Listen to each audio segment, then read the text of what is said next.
This is it. We are back in style. This is GreatMinds Tech Podcast 29. As usual, I think Podcast 27, we recorded it from outside. And this is the same thing that we are doing for Podcast 29. What is different in a new style? New benches, new cushions, new environment. Of course, we have a customized umbrella under our roof, giving us a whole different experience for this podcast.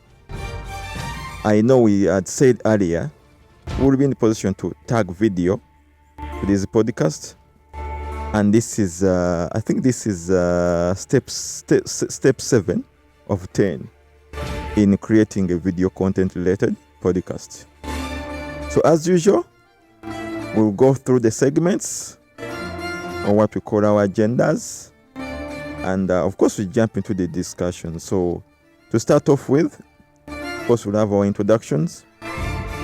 We'll look into the local content, specifically sports, where we are looking at a few runs that are happening here and here. We're looking at preps for Nambole, renovations. And of course, we're going to look at segment 3. We'll be looking at EPL managers, the real EPL managers. And of course, we'll be looking at Chelsea, Liverpool, and Tottenham Hotspur head coach. And we'll be looking at, of course, the semi-finals, which are coming soon. That is tomorrow. We'll be looking at Manchester and Southampton. And of course, the Chelsea game that is happening on Sunday. Of course, we'll get into the EPL. We all know what happened during the week. We know as we speak, Arsenal is no longer on the top of the table. We'll look into that. We'll look into the results as they happen for game week 33. We'll look at the MVP and of course look at if there are any trends for the Golden Boot. And of course, we'll look into the tech segment. We were looking at Microsoft versus AI and stuff reshuffling. And of course, we are looking at the role of apps in the dating industry, knowing that there is a country that is paying close to $125, $29 for their colleagues to start to use the mobile app. Of course, we look into our fantasy. We'll be looking at the number from the league. We're looking at our teams. We'll be looking at the prediction. We'll be looking at the tips for the chips. And of course, we'll conclude with our podcast. But before we jump into the podcast, I'm not alone in the studio. I have my colleague. Let me allow him to introduce himself. Then we'll jump into the show. Over to you. Yes. Hello, everyone. This is Double S. As the whites like to call it, we are outside, sunbathing, getting that turn on.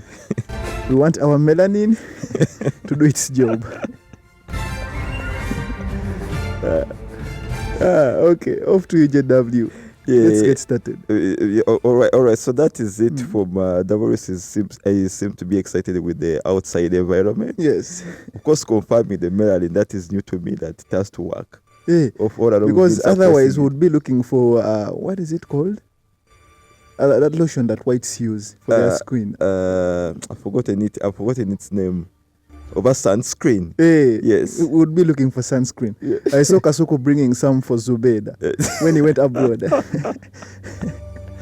So, all right. So to begin off is that first and foremost, I want us to discuss about the what is happening around the globe, and you've seen very many things happening in relation to Iran war.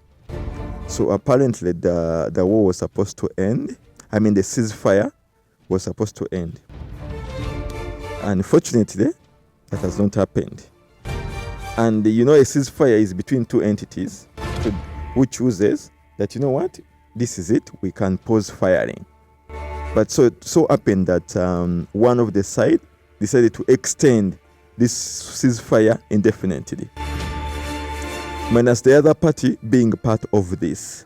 So what does it show to you? Does it show that indeed Iran has proven itself to be way beyond or more than a superpower? Indeed, Iran is a country that should now be a role model for all the countries across the globe. Iran has shown that with or without any external interferences, they can build something of their own and they become extremely powerful and independent against any external forces. Is that what you're trying to note as we jump into this, Davares? Oh, yes. Because I think they wanted this to happen.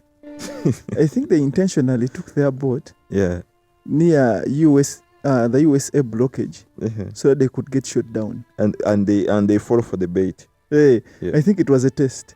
And USA failed. And I think that's what Iran wanted. It was like you might say something else and do something else. And USA fell for the bait. So I think the strait is still closed.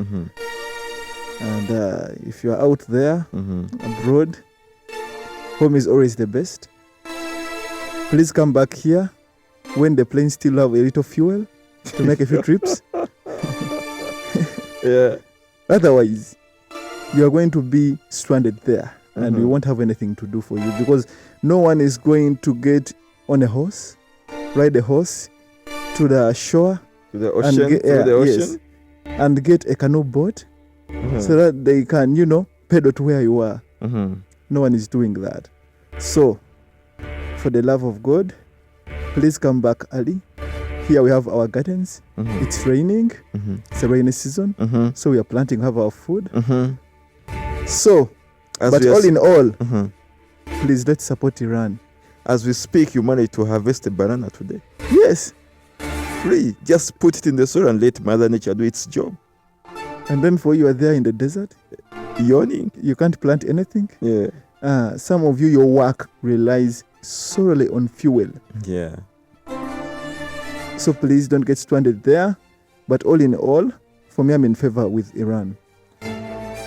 All right. So the Iran are still standing strong, are still standing resilient, and they are not. They have this saying of like Teddy Kuzikiza. I think Iran is humite. Yes. Because they have really proven to be beyond a country that anyone can come up and then undermine irrespective of who they are. And they have tried to prove the ideology of Islam. No one can just come and step onto your head. So, Davares, today we decided not to derail on a certain topic. For the interest of time, we wanted this podcast to be as short. At least we want to work within 1 hour. Our next item on the list is the fuel prices. It has become a song here. And I don't know if you prepared the clip from our president along his trip.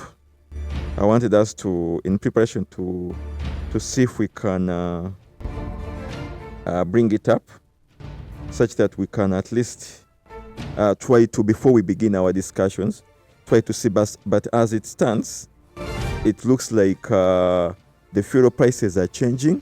We have a few countries here and here that don't have anything to do with the fuel, and they have tried to do their best and keep quiet. And given the irrespective of the fuel prices going high, so I want us to pray for what our president said in relation to this. Then we will be back. Because I think I had the video. I would not have bothered His Excellency Ruto so much for fuel, especially people who are driving on the road. If the fuel is expensive, don't travel, stay at home. Where are you going? I'm not really worried about you. What I was... Like you've heard. So yes, as I was saying earlier, you see even the president is worried about jet fuel. So for you is abroad, my friend. Because jet fuel also includes tourism. That's what he was saying. Yes. But what is important in that remark, he says, it's not a word about Uganda that's moving up and down. No, that's not his problem. His problem is basically simple. If you have, where are you going? There are markets everywhere. we want to assure you that there are markets everywhere. Yeah. So you don't have to move to town to look for a market. Yeah. But there are people whose jobs is actually transporting other people. Exactly. People who work in public transportation. Yeah. They need that fuel the most. Yes. Because people who work in the corporate world, most of them can telework.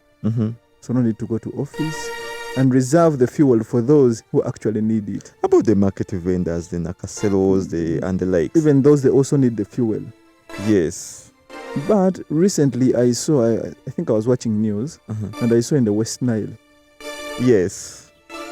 Things are bad. Actually, you're the liter saying, was at 8K. You're saying West Nile, but there's a shell here, I think, in where you get it there. That side, there were very many cars cumbersome on the street, but I thought actually would literally be out of fuel. That's what I thought. So, but surprisingly, when I went to the usual petrol station that we usually get fuel from, there was fuel, and it didn't look like in any form of it being scarce. No, for the first time in history, Shell is cheaper than any other petrol station. Surprisingly. Are you sure? People are saying other petrol stations are in 6K now. And at Shell, petrol is in, I think, It's 5,460. Exactly. No, actually, I think the last time it was at 5354. Yeah. So now people are crowding Shells. Yeah. They're abandoning these other petrol stations. I think that's also caused because Shell might be the wholesaler to those guys. Exactly. And now I decided, you know what? My reserves are also running dry. So you guys sort yourselves. And did you know that double rest that there's 500 shilling of taxes on each and every liter that we buy? Oh yeah, the bill was passed. Yeah. So I mean, isn't this the right time for the government first to drop its taxes? Yes, So that would be step one. Ugandans can survive. Though, are you in hesitation? Okay, for places now, when I saw that in West Nile, there were petrol stations where a liter was at 10. Yeah. That's crazy. From 5 to 10. Yeah, that's double the price. Yes. But here, surprisingly, in Kampala, things are somewhat normal. Around, I think everyone is in panic. So now everyone wants to stock fuel. Get your full tank. So, ideally, what would your mind say? Would you really want fuel to get scarce out, such that maybe we can look of some other thing that we can do, or you want business to stay as normal? What is in your mind? Because for me, what I think here in Uganda, this is the best country. I think Africa. Let me put Africa in general, apart from the ones in deserts. This is the best place where you can survive without electricity, without fuel. You'll be okay. Without internet? Yeah, without internet. Because for starters, we have people here with bikes. Yeah. We have people here with donkeys. Yeah. And it would take longer, yes, to get the things, but you'll still get them. You're saying you have it will be people like here. the old times. You are saying you have people here with donkeys. Yes. Do you have anyone in your circles that you've seen them comfortably riding on the donkeys to, Yeah, in the village. Actually, I started from Mukono. We had some old man. I think he was one of, the people who have been there for a very long time on the village. He had 3 donkeys. And he could use them to fetch water. For people on the village to pay him, each jerrycan was, I think, about 300. He was cheap. Yeah. And the donkeys would carry that water on their back. Also, for irrigation in his farm, his garden, the man was peaceful. You will see him every day in the morning with the donkeys. And the donkeys never complain. All they do is move. Exactly. They move slowly, but they do move. Yeah, it's not polluting anywhere. Yes. And it was comfortably moving. So, also, when I think if the fuel prices get critical, or even our reserves run dry, I think the fuel will be prioritized. Whereby they will say, such and such, we're no longer selling fuel to you. Exactly. We're no longer selling fuel to private cars. Exactly. And they're only selling fuel to public cars, and they will give a specific number. Yeah, but to public cars, then if you say you're selling fuel to public cars, then people with the private cars, so you think for them they are not people? No, they're like, you know what? For you, your car takes you only to work. Go and look for a taxi whereby you're going to sit 16, because I think we will no longer sit 3 in a row. It will be like 5-5. 5 per row. Yeah. And when you've paid 5K. Because now the price is 3K. But by then you pay 5K, and when you're seated 5 in a row. So Please also help us and don't overeat.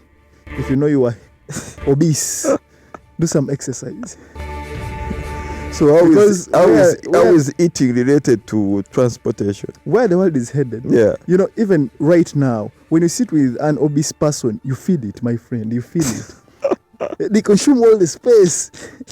There's no breathing room. Hey, you can't move around. You're just seated there in one place. And the moment they sit in the car, you can feel it go down. Yeah. That load makes the car consume more fuel. So please don't be obese. There is a lady on one of the few TikToks that are around here, common here. Very fast, she's called Narong. Yes.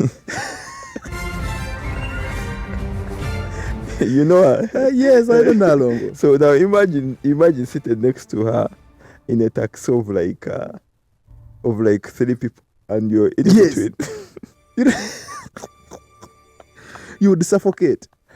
And maybe another thing we need to tell our colleagues is the world these days is unstable. Hey. So you need to make sure that at least Oinama is someone who go back kappa. Yes. You have to run. Because imagine if war shows up now. How will you be able in position to run? So you have to be in shape. Be in a state whereby you can at least run from here up to Gayaza or up to Kampala. I saw actually. That's a bare minimum at least. Some meme. It had a car and it said, you always abuse fat people, but in times of problems, they are good people because you can outrun them. And then even if someone wants to shoot you, they will shoot them first. If a wild animal is chasing you, it would get them first. So they are saviors at some point. So you never know, you could be in a war, they attack your village, you guys are trying to run away. And if you are small and fast, you take off. Yes. And then make it out alive. And then they will gather the big people. Yeah. But all I'm saying, please don't be obese. This is not only for transportation, but also for your health. Colleagues, the fuel prices are going high. When they start saying that they are no longer selling fuel to private cars, now, even if you're fat and you have your private car, you won't be moving, but you will need to move. So that means we don't want to find you in our taxis occupying 3 seats for one person. Yes, that's what I'm saying.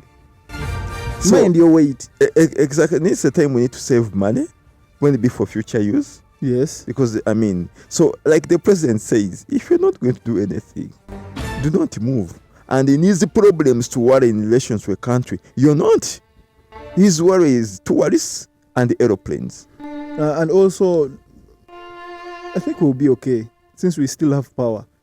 So all the government needs to do is get some new bill, pass it in the parliament that says we need to bring in some electric cars, like buses, heavy vehicle. I saw Tesla making a truck. Yeah, but the thing that I wanted to say is that when these tourists come via plane, right? How will they move to win the impenetrable forest? Of course, they won't be able to get here because there won't be fuel. No, but because for them to get here. No, the president says he's not worried about us moving locally. He's worried about the jet fuel. So the jet fuel will deliver tourists and drop them at the airport, right? Yes. What happens after that? That's when the bill comes in. We need electric cars. We need electric cars. And I think the government has stocked fuel. Yeah. So, but you know that behind an electric vehicle, for example, if you want to charge it from home and you don't have power, you use a generator which uses fuel. Now, you would have to wait for power to come back. By all means.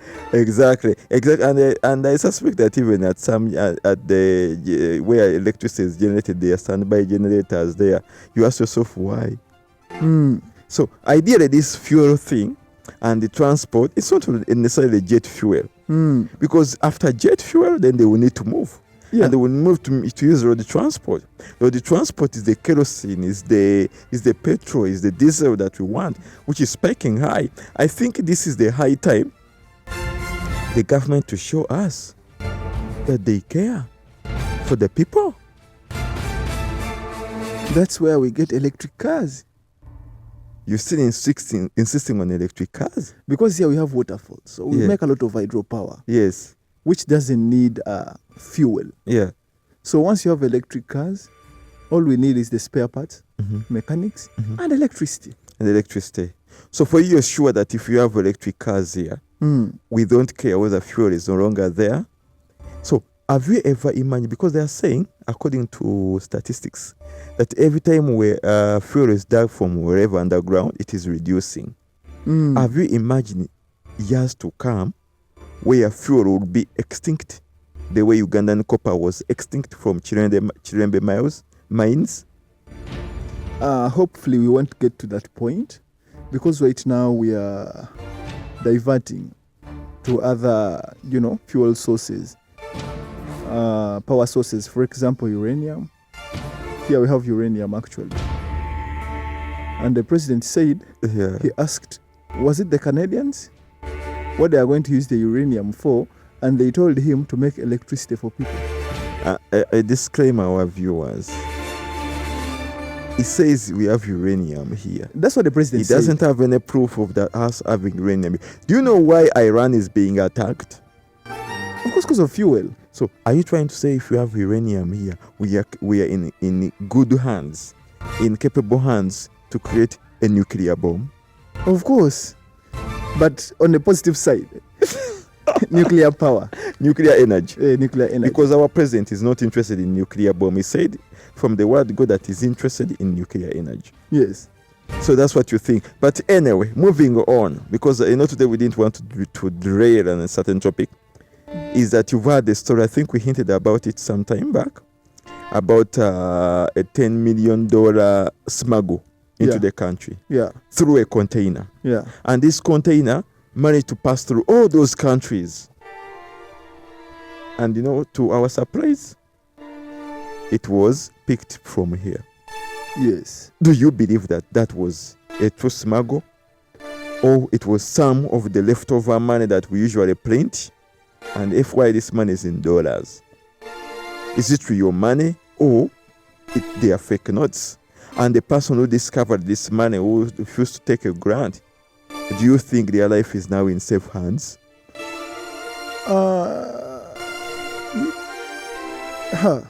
Hopefully yes, because she didn't steal it. Yeah, but she refused the money to come into circulation. Yeah, I still think she's an idiot. I mean, how do you refuse free money? But the last time I was telling you there is a 15% cut or whatever money that you save with the government. She might not get. How? The rule is clear. She even got a certificate. She even got a promotion. Yeah, employee of the month. That's all she's going to get, because at the moment there are rumors. The money is nowhere to be seen. But the Bank of Uganda came out clearly and said they have the money. Well, let's hope she gets something, because this is our government. Yeah.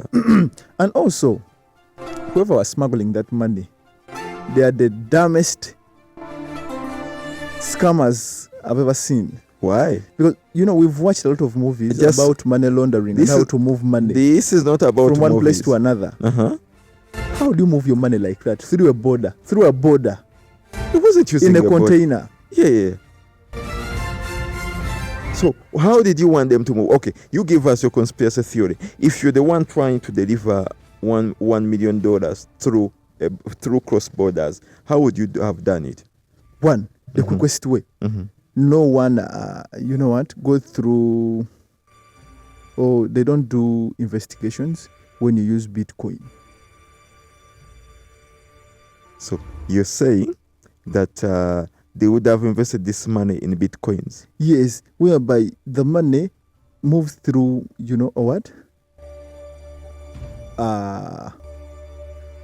through digital space to wherever you want it to go. So even if you're getting the money from America or where, once you buy Bitcoins out of it or cryptocurrency, you can come here and purchase whatever you want using your money. And no one will be, where do you get that money from? So the people here do Bitcoin? Yes. I know people who are in forex trading, what. All you do is create your own coin and then deposit your money there. Come here and withdraw your money.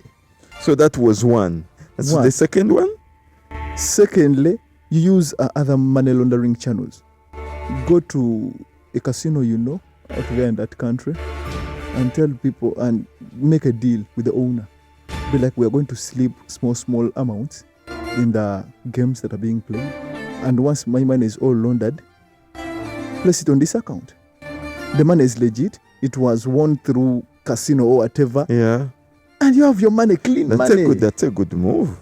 Open up a church. Say it came from donations. There's a lot of ways you can bring that money into the country. Yeah, but listeners, those are easy methods, and they are they dependent on movies, or you read a certain book? Or you're writing a book. Some of the method through movies, through documentaries. Yeah. Through a church, you just do a fundraising way donation. How far with your money laundering book? There's a book you're writing about how successful. If I was trying to smuggle that money through the border as an idiot, he would have contacted me. Yeah. So you had out there. He's writing a book, in nations to how to successfully launder money efficiently and successfully without harming anyone or any stakeholder and without causing inflation within the country's currency. Yes. So he's writing a book. I think it's now on what page? How many pages are you on now? Almost there. I'll let you guys when I'm publishing. We used to have a colleague here, unfortunately passed on. For every talk show, leave the talk show and he has written like 10 books. Everything he says, I have this book about this one. And we suspect that his book was a 1-pager book. Only listing the names, the titles of the book that he's going to write. Is this what it means that you're also writing a 1-pager book? Because yes. And Bana plays for future reference. Yeah. Whoever wants to smuggle money, you have a lot of money, and this money is a burden to you. You don't know what to do with it. You don't know how to make it clean. Please look for Double S. You heard him right. And this is on record. Look for Double S. Exactly. Anyway, moving on from... before we go on, it's like that time we went for VD. So we are inside the school with food. Yeah. And then this kid says she won't be allowed to go with the food in the dorm. I'm like, are you crazy? Yeah. The food is already in the school and you're saying you can't get it into the dormitory. Yeah, indeed, it was already in the school. Yes. I was like, let's go. By the time we came back empty-handed. What happened to the food? The food went into the dormitory. How? Please contact Double S. So those that want to smuggle anything, you are the man, right? So anyway, moving on. There's something which is trending, and I checked this on X. It was there. I've seen reading many bloggers are writing about this in relation to the debt lifestyle. Today is a Friday. All Kampala clubs will be full to capacities. You won't find parking to all those nearby happening places. Bottle tops will be like the song, or it will be the new noise. But someone is saying all of that is debt. People are living under debt. People are trying to live a life of unimaginable billionaires. People are renting, buying apartments in Chanja, sleeping in way expensive apartments to keep up with life. This is something that we've just discovered today. That before coming to the show, we noticed that this is happening. But briefly, because we will look at this in our next podcast in detail of it. Do you think this is true? That people are not living on their own money, they are living on debts. And if they are living on debts, then who are they getting the money from? Because for starters, I think we have ever had this argument among ourselves. Yeah. But this was an off-record argument. And we were saying, is it true Ugandans have money? Or it's just the few people that, outshadow the rest of the population? And my argument was, I think people, when we talk about money, we didn't speak about the amount. But if it's about survival, when you speak about survival, you go to someone's home, they have a bed, they have a fridge, they eat, sleep, and clear all the bills. I would say people have money. But if we say like crazy money, Like someone going out there and buying a Urus and brings it here. Mm-hmm. Someone going out there and buying a Range Rover 2026 model. Mm-hmm.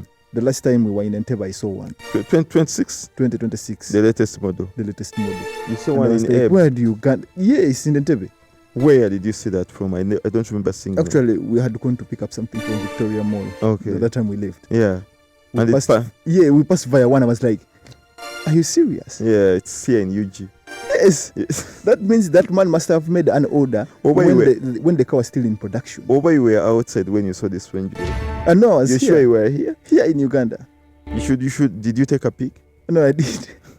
Of course. The next time we need evidence. We don't want you to tell us you saw something and then you don't have Yeah, evidence. it also had a personalized number plate. Uh-huh. But you might take a picture and someone gets offended Yeah. and they come out and they want to swallow you. And also I've seen that people who are on social media, some of them are actually making some good money. Mhm. Also Mickey. Yeah. Mickey also has a Range Rover. Yeah, but someone was saying, I was watching some TikTok of some lady who asked someone, the host actually, and then she was like, give me one person that has ever been given a free Range Rover. So chances are those boys are getting those Range Rovers out of debt, trying to keep up appearance. And unfortunately, if this trend continues, the world is Uganda. It's not safe at all. The government has to cautiously watch out because they might get this assumption that, oh my God, all our citizens are okay. All our citizens are fine. Wait, in reality, it's debt money. Yeah.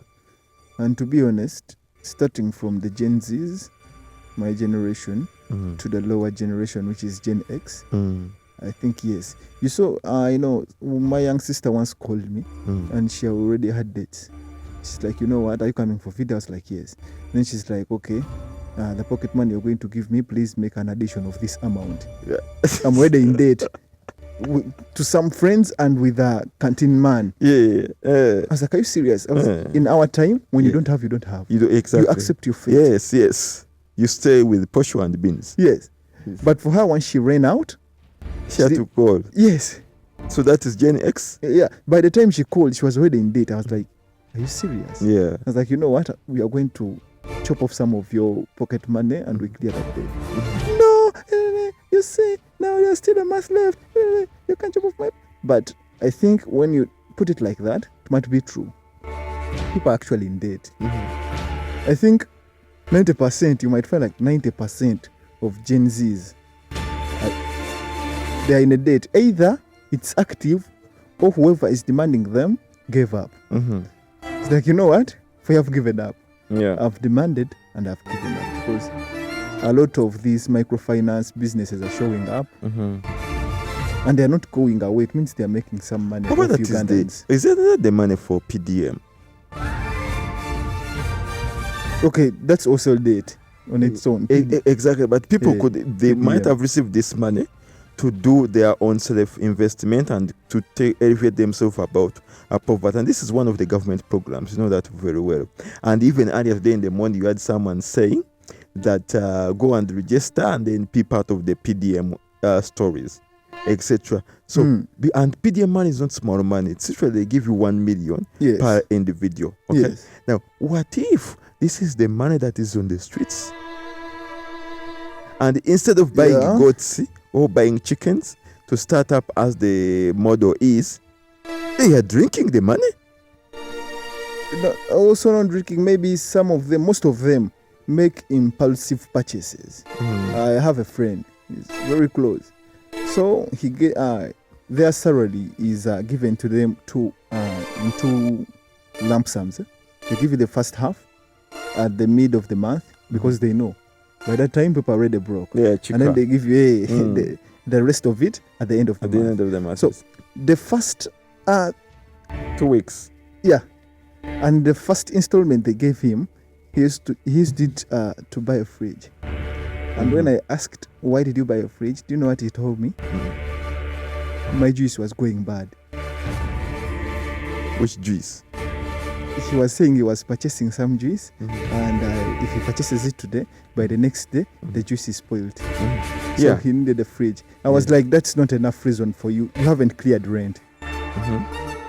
you haven't cleared any bill, because he gets, once he gets the full amount, then he plans for the money. Yeah. It means for you made an impulsive purchase, Exactly.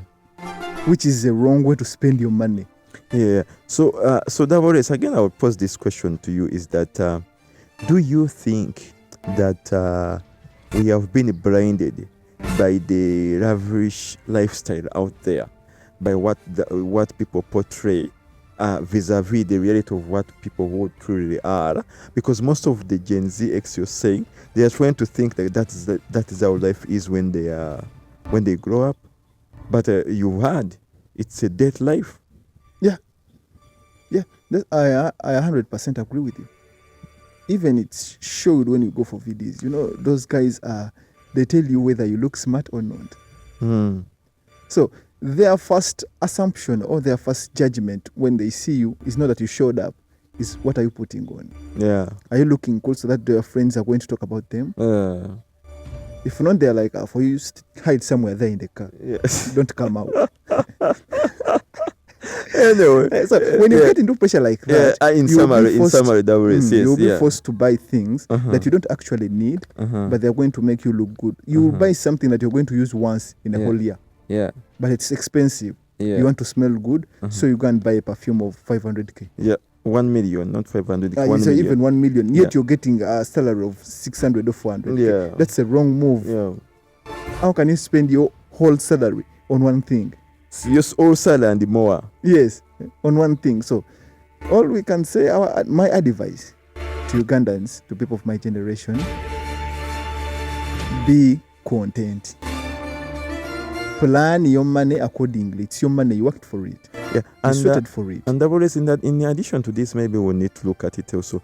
I also was watching one of the TikToks, and some lady was saying, all ladies that own boutiques in Kampala are doing some other business, not the boutiques. Yeah, 100%. I agree with that. So, but that is something we've not yet gathered enough evidence. We are going to let our research team know, and then go and get first the information, and then we see how true that statement is.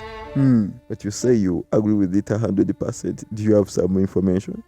Yeah, because the people that make some good money out of clothes, either your shop is famous, your content creation is really good. Yeah. That's for people who are selling new clothes. And for people who are selling old clothes, one, you have to be the one bringing in or cutting that in the water. Belt. Yeah. This is the belt, the English belt in the water. Yeah. So if you're not the person who's cutting the belt, my friend, that means for you, you're going to have to go get a few pieces from those people who are cutting the belts, take them to the market and get some small money. That money is not enough, I'll tell you that. And that's why most of that business is done by women. Because for a man, that money is not sustainable for you, your family and your kids. Remember, you need school fees, you need rent, you need to pay bills, and people have to eat. That money is nowhere near enough. You see, even the people doing it are saying it's not enough. Yeah. Someone has to be working in the boutique and has to also get some side gig. Maybe in their village they have like a small salon. Yeah. After coming from the shop, you go there and do something part time. So, but I feel like Ugandans have some small money. It's just the planning that's wrong. It's such a planning that's wrong. But now, Double is moving forward because that's we would get the enough information and then bring back that topic after discussing detail or doing our research. There is something which is moving on in relation to elections. Not the elections were concluded. We know the presidents. Of course, we know our MPs that are going in the parliament. We know that very many prominent MPs were dropped by the participant. And you know what? We know very well there is a party that decided to do alliance with the ruling party. First, they nominated their president as a minister. Now, there is a war between that person, minister, that is Honorable Mao, and the incumbent speaker. Yes. The incumbent speaker said she will retire in, I think, 2026. You know what Mao said? No. Of course you will retire by that time because you have to run away from the crime scene. You That know is why? a bold statement. You know what meant by a crime scene? That the incumbent speaker has done a lot of wrongs. Yeah. Means you've swindled money. Swindled the money. You've swindled resources. Abused the people. Yes. Worse things that we don't even know. And it seems like Mao has an idea of what she has done. So they are all adults, way above 40 years of age. If not mistaken, it could even be above 60 years of age. Yes. Do you think this is how politics needs to be run? Do you think this more form of attacking left, right, and center is a valid statement? And the other person said she will use all the resources she has to make sure she is the next speaker for the next parliament. In my opinion, I think our politics is not what it should be. Because for someone to be sent to the parliament, you are representing your constituents. Means what? You have to first work for the people before fighting your colleagues. Now, these people fight their colleagues before caring about the people in their constituents. Which I don't think is right. Is that how politics should be run? Did I vote for you to go there and attack the speaker? Weird way of doing things. Yeah, that comes in afterwards. Maybe that is your, personal fault, personal grievance. She said something that annoyed you, and you want to put your opinion out there. But these people, I think from the moment they start campaigning, all you can hear is, I want to remove this guy from there. He's been eating a lot of money. That has nothing to do with me. When I'm voting for you, all I want to know, what are you going to do for me? After you've gone through, you've sworn in, then what are you doing for me? You fighting the speaker, that's nothing for me. Leaves me in my current state, whether you win that battle or not. It's useless. Leaves me in my current state, doesn't help me in any way. So all I'm saying is, okay, it's fine. Maybe the best way to win over people in the parliament is through those small battles they go through. And also it shows that they are working. Yeah, but I mean, to me, I know we are going to, we said before the show, we are going to discuss this topic in details at a later date. But to me, this is all awkward. Yeah, these are all educated people, highly educated people. We need to show some level of anarchy. We need to show some level of intelligence. That's the part which I keep on telling you. You look at the way the Iranian government is behaving in all these processes. So intellectual, so intelligent, so everything. Whatever they are doing it with due diligence, with caution. Now, if the unspeakable speakers of parliament are talking this, how credible are they to really even to be certain that they can deliver the right job? Yes. And this is the part where I agree with our president, because someone thought they had already endorsed her. But the president said, we will see when that time comes. Don't you think that the president was seeing that there is no more brain in this person? Yes. And to be honest, if you want to show that you're a good leader, even if you don't use words, use actions. Exactly. You want to be a saint, you don't have to come and tell us, I'm a saint or I'm the right person for this job. Yeah.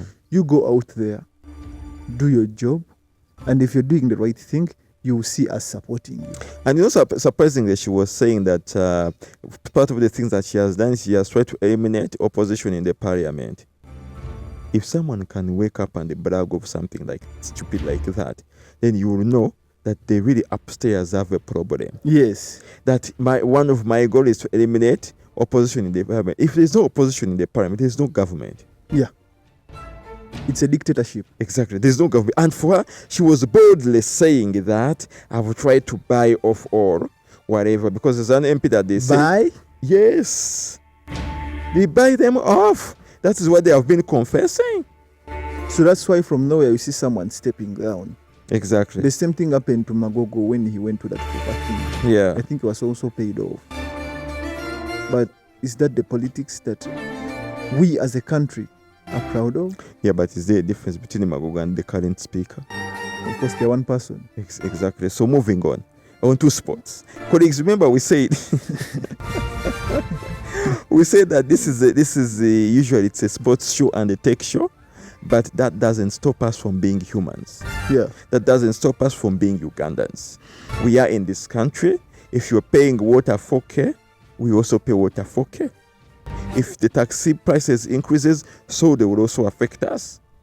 So we are just tag this to the normal life. We don't want to assume that we don't live in Uganda. No, we live in Uganda. We are citizens of this great country, a part of Africa, the only country with the wind impenetrable forest.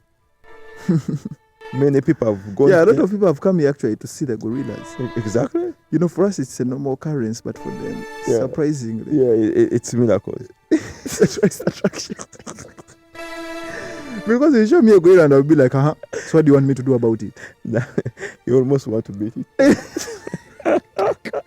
Anyway, moving on to our second segment, that is the local content at sport, and we want to talk about sports. This time we want to talk about athletics. Apparently, our king, the Uganda Kingdom organized a birthday run, which was marvelous, which was very successful, which collected over 3-point-something billion. Yes. Just a birthday run. Now, Cindy sang a song where it says, copycat. You know the lyrics to that song? Somebody, copycat. Some are the originals and some are the copycats. You know, exactly. Some are the originals and some are what? The copycats. The copy. But those are Cindy's words. Yeah. Those are not our words. Will copyright come for us? Because we said something about her and her song. Does it affect talking about it or playing it? I think maybe they might say we are using it to make money. But we're not getting a single coin from this podcast. The government is going to come for you to take everything that you. But anyway, apparently there's another run that is being organized from a prominent person here in this country. So who is the copy? Who is the cat? Of course, that should be obvious. The one who is doing it for the first time. No, they're not doing it for the first time. They have tried to maintain their runs. Really? Yeah. How many have been there? I'm not so sure of the figures, but you were telling me something before we came online. The one that I've so far seen is that UCC contributes 20 million towards that birthday run. So they are using taxpayers' money. UCC is a government entity. Maybe it was Nyombite's money. If it's personal money for a government official, that's fine. If it's the organization, then they are wasting our taxpayers' money. Then why are they saying UCC? Why don't they say WS contributes 20 million towards a certain run? Yeah, that would be okay. But saying the organization is the one making the contribution, now they're wasting our money. And on top of that, what you were telling me earlier is that NRM, the ruling party, also injected 30 million into the birthday run. So I don't understand. What is the aim of this birthday run? I don't get it, but I think since they are not Baganda, their main objective, this is my conspiracy, people, their main objective would be to diminish us. You see, and make us feel small. And the current speaker gave over 100 million. And they pledged the alliance, pledged even to be there at the event run. Yeah. Because the only thing you would do something from someone's culture, that's not your culture. One, it would be to embrace the culture. Two, it would be to compete, to show that it's nothing special. And I think that's what they are doing. So you're trying to say that this is not just sports. This is just showbiz to tarnish our kingdom. Is that the conspiracy you're saying? Because you feel like you are on the same level as our Kabaka. You are on the same level as our Kabaka. Anything that the people can do for their Kabaka, they can do it for you. WS, that is a big statement you're making. Yes. No. Before that, is there anyone else, apart from cancer runs and charity donations, is there anybody else who has ever made a run for a birthday, an individual? Not really. Not something at least I've heard of. Not even any celebrity here we have in Uganda you like it to do copycat. And also, Why are you doing it from the central, from Buganda? Can't you do it from the west? So, it's not like I hate the guy. I don't hate him. But all I'm saying is, why is he doing the birthday run? Can't he make another, there are a lot of things, by the way, you can do. You can make a festival, not a run. You could have made a festival. You could have made a car wash. You could have made something, another sports, like maybe a tournament, a soccer tournament. Make whatever you can do. There's a lot of things you can do. You can make a boxing match dedicated to your birthday. Why are you doing a run? There's a lot of things you can do for your birthday run. So why are you doing a run? So now I want you to imagine if it was an ordinary person and it wasn't the person that we are talking of. If this was an ordinary person, would it still be okay? No, it would still be wrong. Then why is the kingdom of Buganda organizing a run? That's what I'm saying. Because they're the original. They made this. We as people here hardly give any money to our kingdom. Yeah. Back in the days, kingdoms used to survive off the money and the things collected off the people. Where people, take gifts to the kingdom, they take food, they take animals, which no longer happens. Me personally, I don't know even when I last saw the Kabaka face to face. Since I've been a young boy. Yeah, but so when they make these runs, the Kabaka is always they collect there in some good Paris, money. Paris. But they make, and that's what I'm saying. I've never gone there, like go there and say "Vena gunde, I kneel what?" Never. The Kabakas never gotten anything from me. I don't have land. I don't pay usuru. Have you ever gotten land? Have you ever gotten anything from the king? Of course, nothing. But he's my king.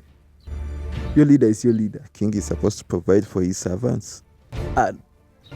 That's the wrong notion. Whoever has that is the wrong notion. I have never seen anything like that happen.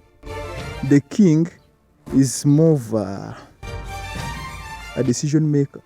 By the way, on that but note, not a provider, a decision maker. Exactly. On that note that you've said, that there's something which has just run into my mind, and it's something what we discussed about of Masikin. Are you trying to say that these people organizing the birthday runs are Masikini? Yes. Based on the definition that you gave for me? Yes. They are soliciting money, free money actually. Yeah. You give there the money and then you work for it, yet you're not the one who's going to get it. You invest your money into the run and you're the one doing the running. Yeah, exactly, yes. That's so what it you're means, creating content for them where they're going to get more money, they're getting money from you. You're doing all the work basically. Yeah. So is that being intelligent? For them? Yeah. And I told you, for me, if you are doing something like another sports, I would have been happy for you. I would have been like what sport? I would have been like football. Yeah, you're smart man. Yeah, make something like football. NRM has a lot of fans, so make it NRM themed or military themed, and get any tournament you want. It could be a boxing game and be like the top. I would actually go for those matches. Say the generals in military are going to fight each other in a boxing match. That's a game. But have you looked at the age at our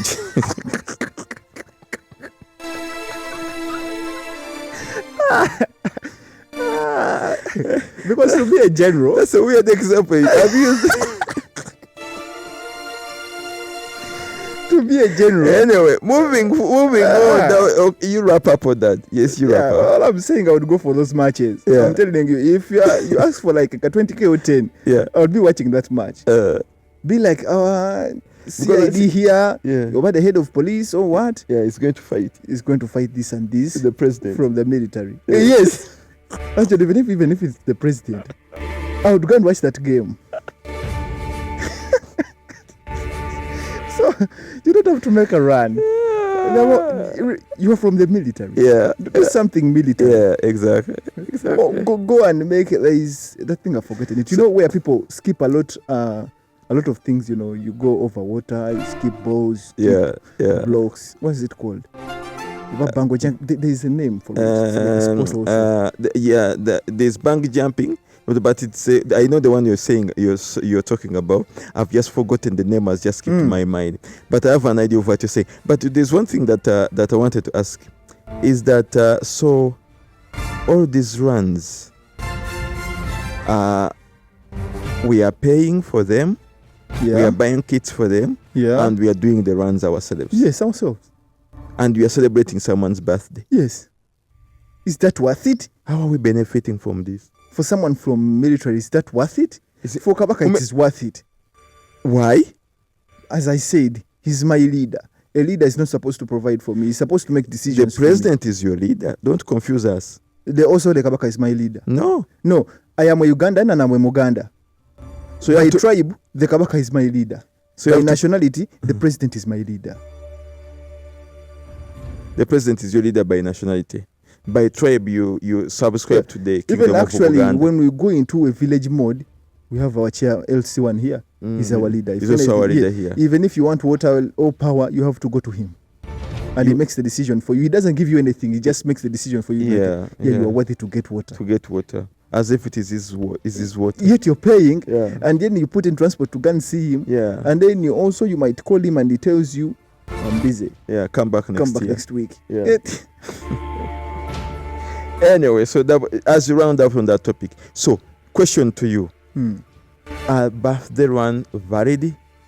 Are people wasting their money or their energy, or there is something better these people have to organize? Yeah, as I said, Ugandans actually have money.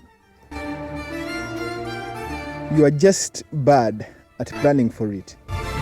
You make other people rich while you cry that you're broke, yet you gave your money out there peacefully.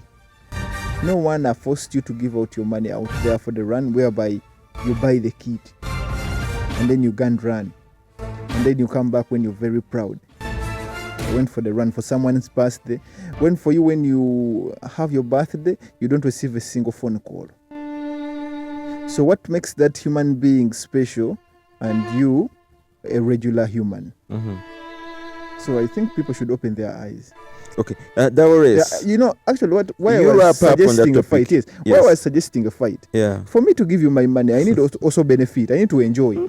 When I run, I might get a cardiac arrest. I might get a heart attack. Yeah. I am losing my breath, my legs hurt. Yet I paid you my money. But for a match where I go there and sit, and then I see I have my grievances. Yeah. On some of our leaders here. Yes, but you're still young to have grievances on your leadership. But I have. You're still young. Those are the problems of maturing too quickly. Anyway, double race. Nambole, we've had stories being renovated, Chan, what, AFCON, blah, blah, blah, blah, blah, blah. What is so far going on and what is happening as these runs are happening? Probably if they made the runs being Nambole, so solicit for more money for Nambole, it would also make sense to me. So tell us what the plans so far you've money heard about. It's not for the government. It's for an individual. Yes. Yeah. So, but for Nambole, all I saw, they say they have gotten the contractors and said the contractors are not going to demolish the whole stadium. They are going to only demolish some bits. They say the requirements CAF gave them was they have to move the dressing rooms from the east to the west. So they were the right size, but they were in the wrong place. So east, west, which is which? So what is the concept with east and west? Yeah, because the eastern gate is part of this side where we entered from when we were in Silver. Yeah, the chaotic gate. Yeah, and west is at the other side where the VIP is. Yes. Yeah, where we entered from. Yeah. In the last game. So they're saying they have to shift them to that side. And they also have to move the media centers to that side. Also, they say that the media center is small. Remember, it needs to be able to contain or to host around 100 media people. But it was big. Isn't the one which was above us? Yeah. When we were in Silver? It was the one which was above us. So they're saying they want to, and they also have to shift it. Okay. From that side, because that side is east. Yes. Where Silver is. Mm-hmm. It's adjacent. opposite to Exactly. VIP. Yeah. With the other side is waist. So it has to move from there. So Remember also the players that come mean- from this side. Yeah, from that the means east. even dressing up and everything has to, even entering the pitch also has to change. Yeah, they say they have to make an entrance for the media people, that side of the west, Wow. and leave this main entrance Mhm. to only the executives. So they want to add on more levels, Mhm. whereby did they say a building? They want to build a building there Mhm. for 5 levels, where one it has the executive lounge. Uh-huh.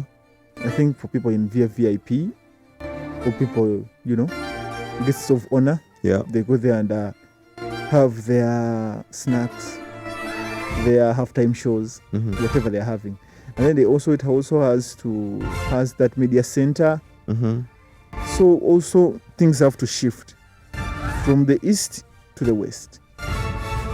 So that was the major change.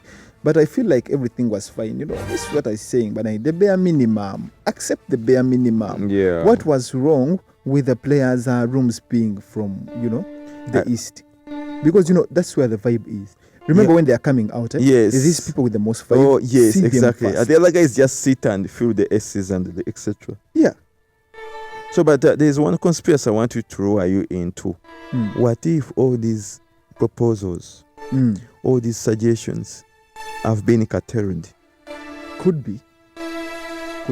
When these guys went and told the FIFA guys, if you want to, we will have to tell those guys, they change the stadium like this and this and this and this. For us for us to make the money. problems we have here. Exactly. Then for us to start to make money. What if that is the whole cartel conspiracy? Because to be honest, Nambole should be on an international level Yeah. by its standards. Fine, we have fewer seats. It's only, is it 40,000? Yeah. But that is enough. That is enough for us Ugandans. For you foreigners who want to come here, we don't want you. You can stay in your own country. For us, we will fill our own stadium Yeah. by ourselves. So I feel like that could be right, actually. They got that CAF guy. They told him, we are going to give you this amount. Yeah. All you have Conspiracy. to do, Exactly.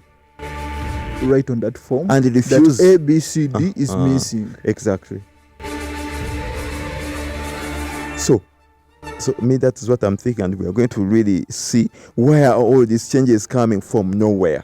We've been hosting international matches in Nambole Stadium. Yeah. So from nowhere, why is things, changing and shifting? Because you want to tell us that Chan is not an international tournament, is irrelevant, Exactly. yet it's the same African I know teams. even Nambo has been the built same in the media. era way of being organizing matches, big games. Yeah. And then he told me that, Hoima Stadium. And he told me that it doesn't qualify. Come to speak of it, we host here World Cup qualifiers. Yeah. Do they know that? We that do. it's an home and away games.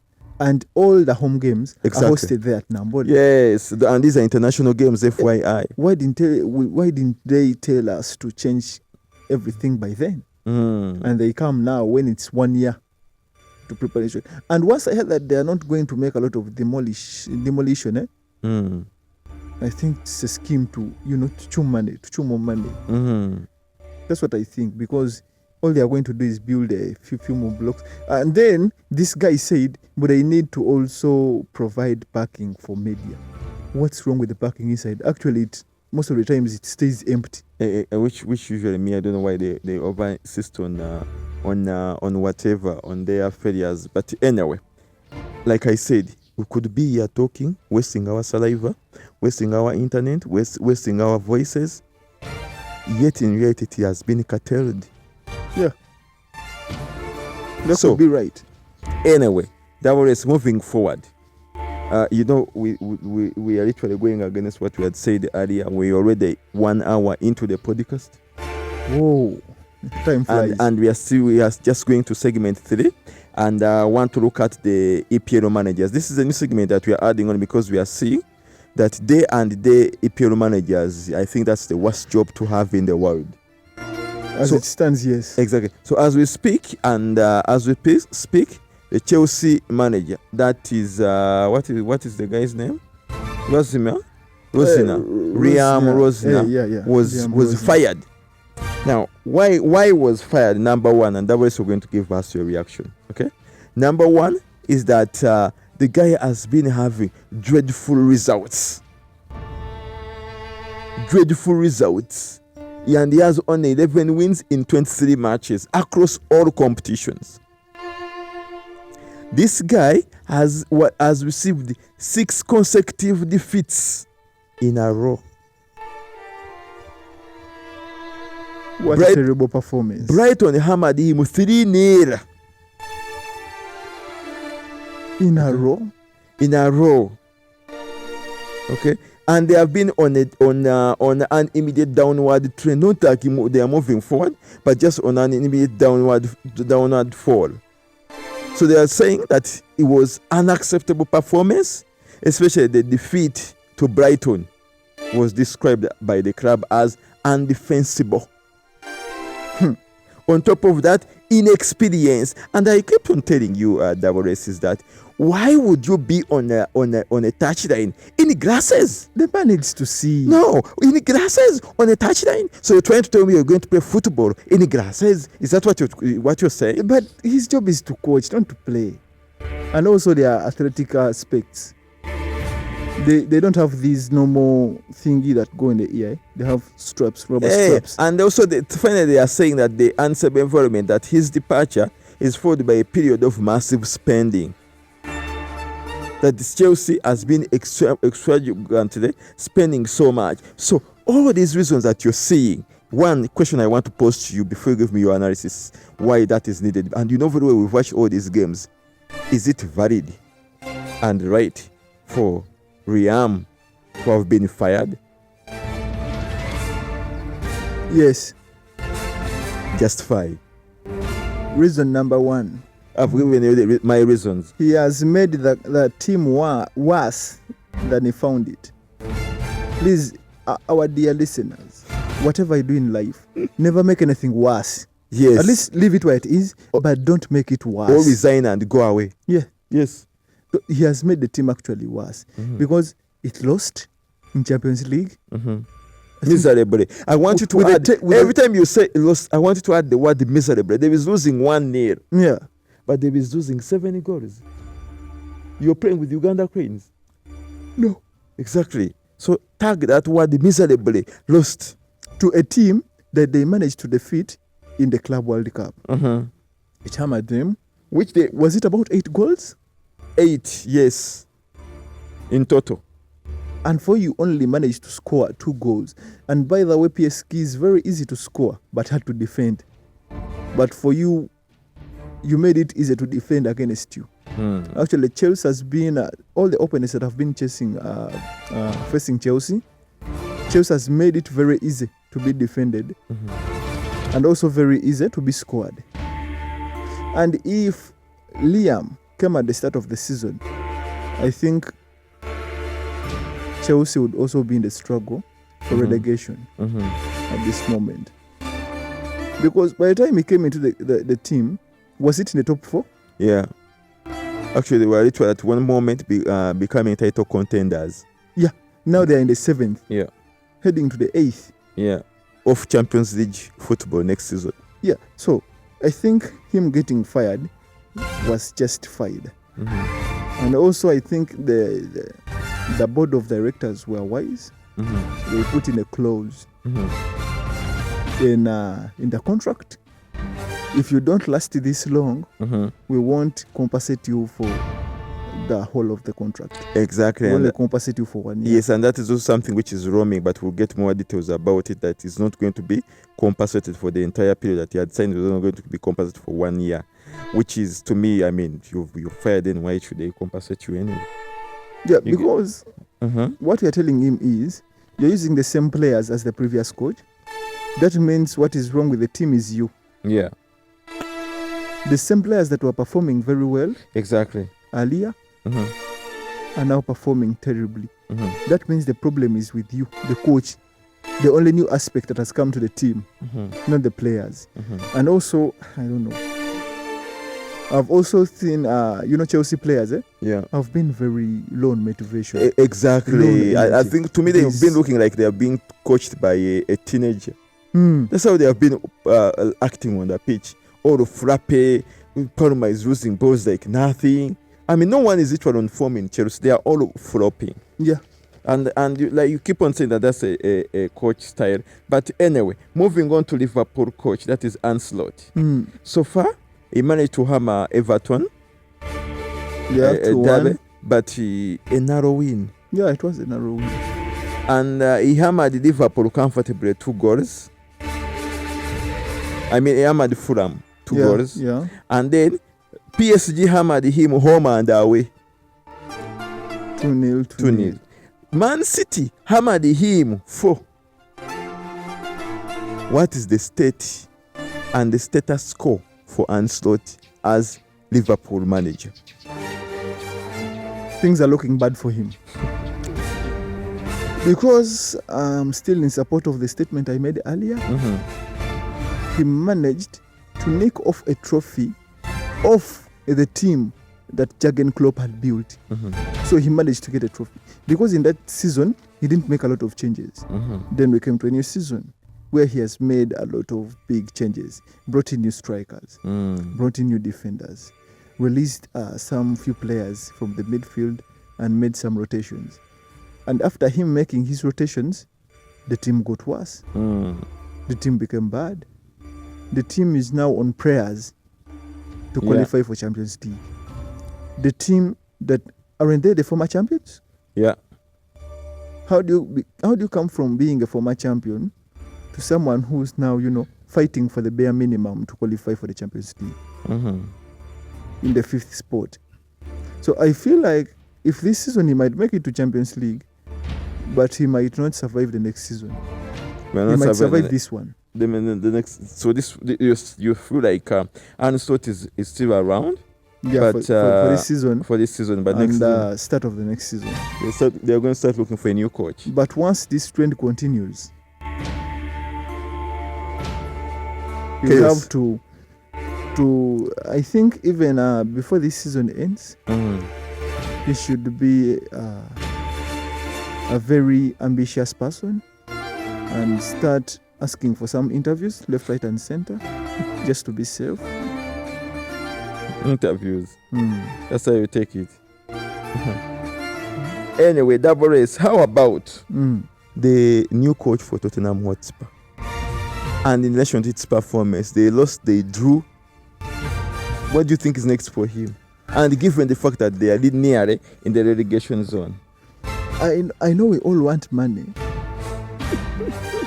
But sometimes it's not worth it. This is something that you've been always saying about him and money. Sometimes there are jobs you'll be like, you know what, it's okay, I've accepted. Yes, it's not about the money. And by the way, let this be on record. Yeah. Most people might not, most men don't recognize this, but we men function on worth. Is what I'm doing worth my time? Is what I'm doing worth the peace of mind? And I think that Spurs job is not worth it, even if you're getting $1 billion. Maybe if you say, if I get my $1 billion before the end of this season, I run away. But I think the contract can't be that, that favorable to the coach. Because I know the team is struggling and it's facing relegation. So they can't give you a good contract whereby you get to stay at the team for the next season. And I think they gave him one objective: stay in the Premier League. And I think you might find a small clause in his contract that says, once you don't stay in the Premier League, pack your bags and leave. Yeah, but Double Race, the point here is, which is critical, what position were by the time he came to Tottenham? They were already awful. They were badly off. Actually, so what makes you say 17th spot last season? The only thing they made out of the last season was winning the Europa against United.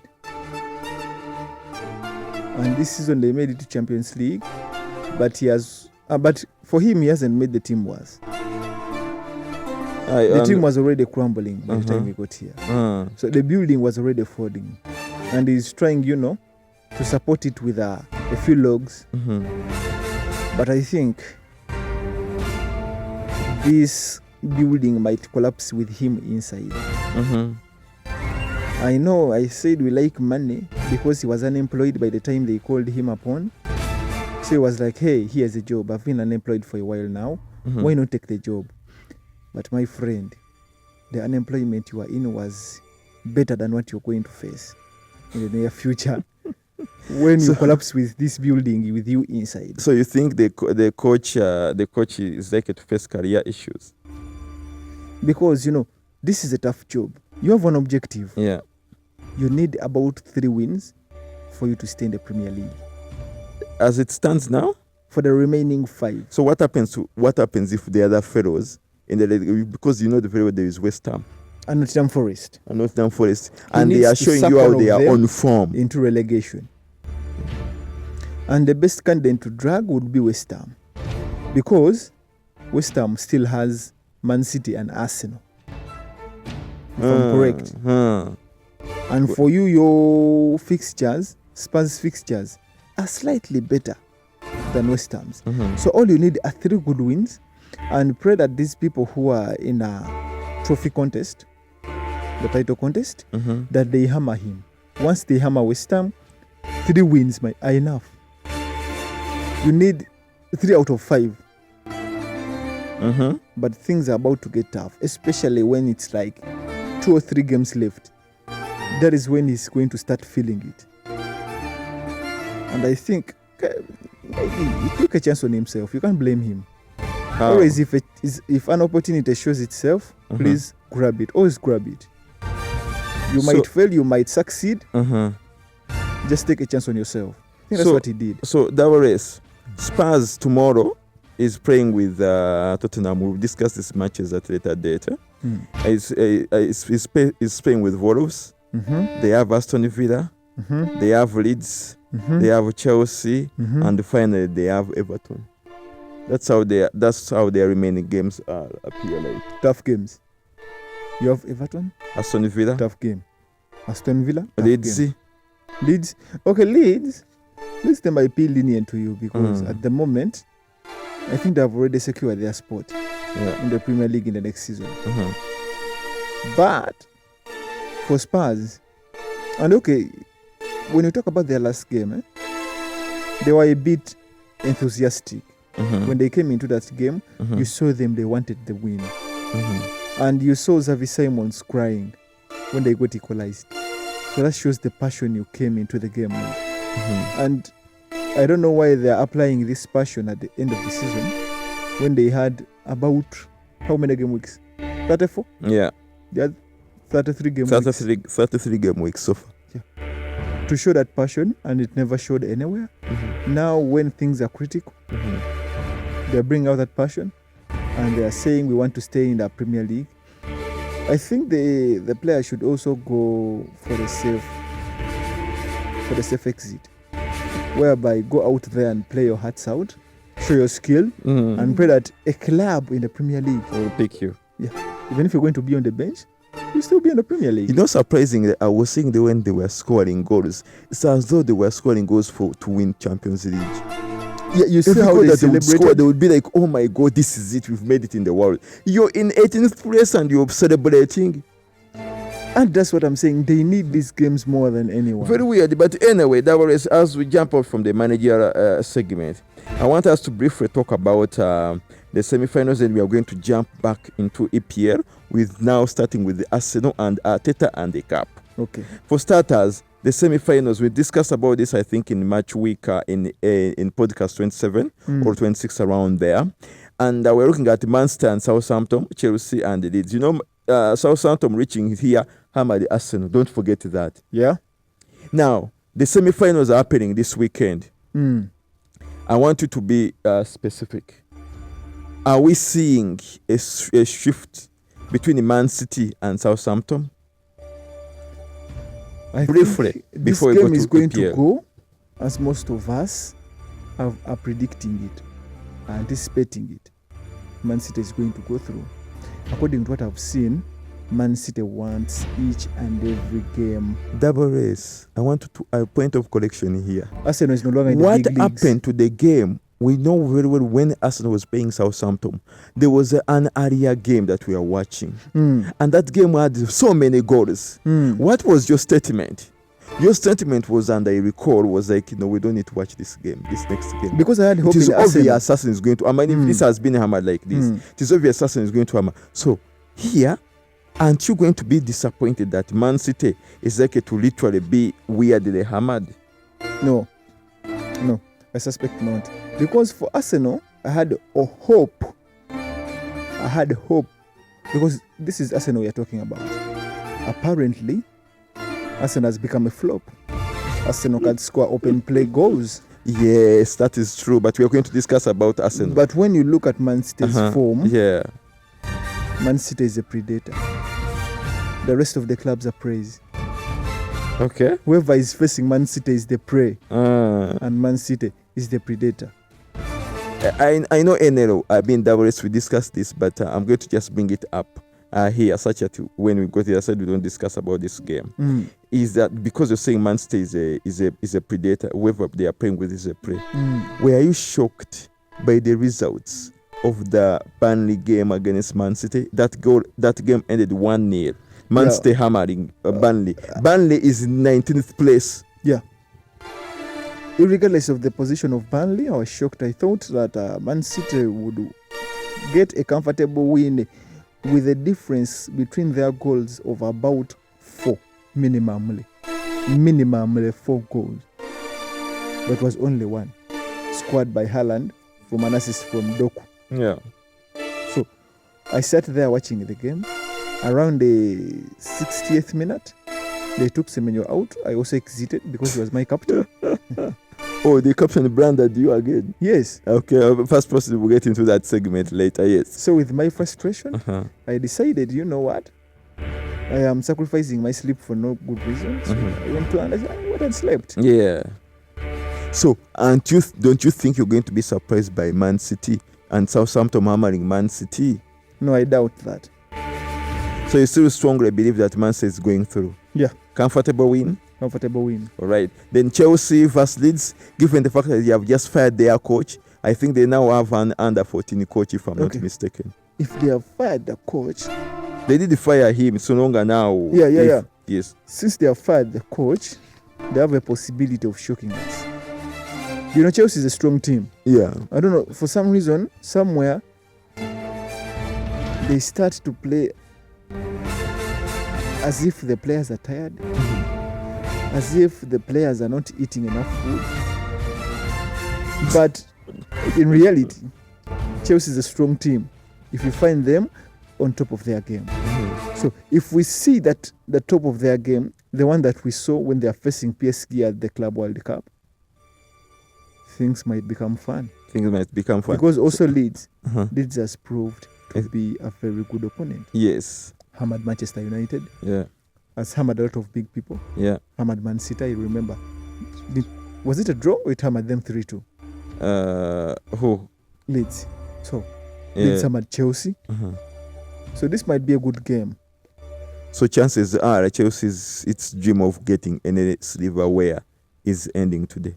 Yeah, it's becoming very slim actually. It's becoming very slim. Because they are only remaining in the Because remember, even if you get past EPL. Even if you get past Leeds, you have to go to the final whereby you're going to face Man City. Man City or Southampton. Man City. All right, so that is how you're predicting. So me, I still strongly believe that Man City Southampton game is going to be a tough game. Yeah. And Leeds and Chelsea game, I don't know who is going to go through. It is a game which Chelsea can take or Leeds can take. But at least I know in the Man City game, there are chances that Man City are favourites. Yeah. And likely to go through. And if Man City goes through against Southampton, then they are winning the FA Cup. And that will be the second trophy. You never know. They once faced off Chelsea in Champions League. In the Champions League final. Shocker. Chelsea took the trophy. Yeah. So anything can happen. Exactly. Can still happen. I remember that game we were all surprised what happened. So anyway, double race. That was near the FA.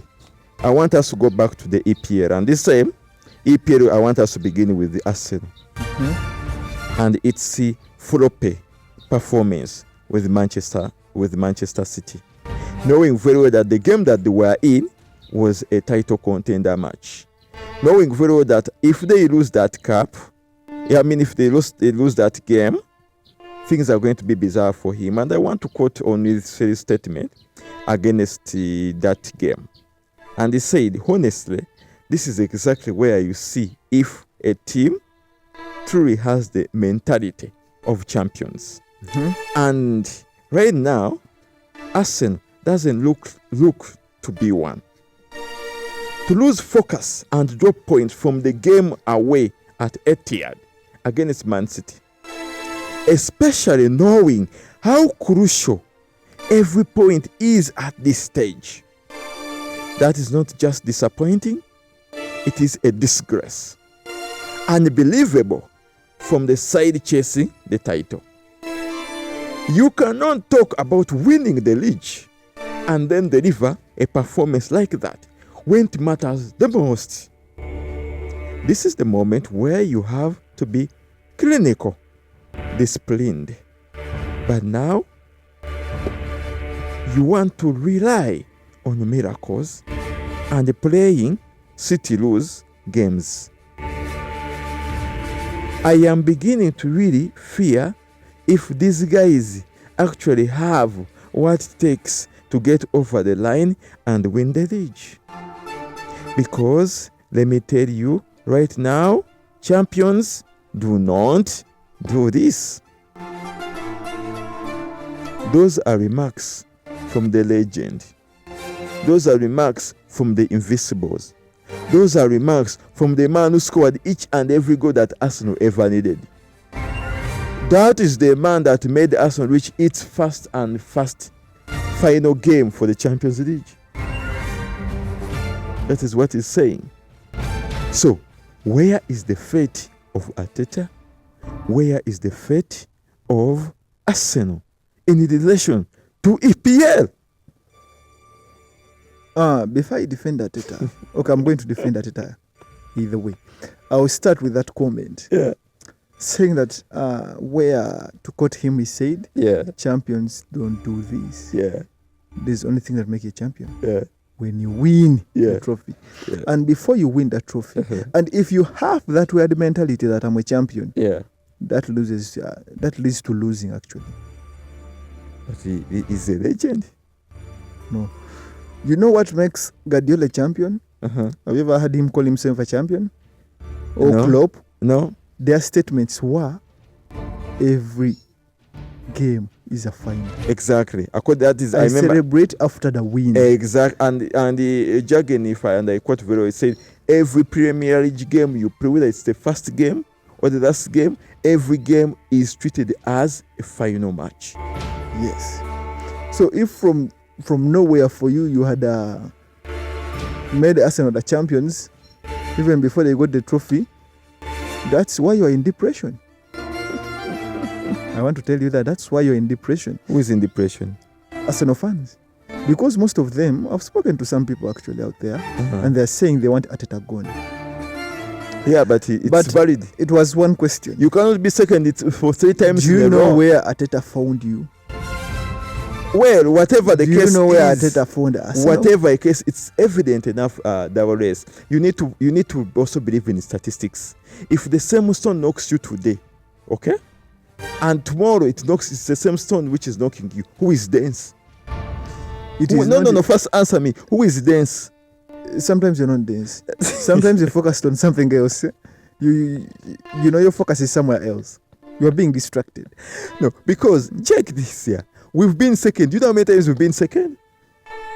3 times. It means we are not learning. 3 times. We're not running. It is a high time.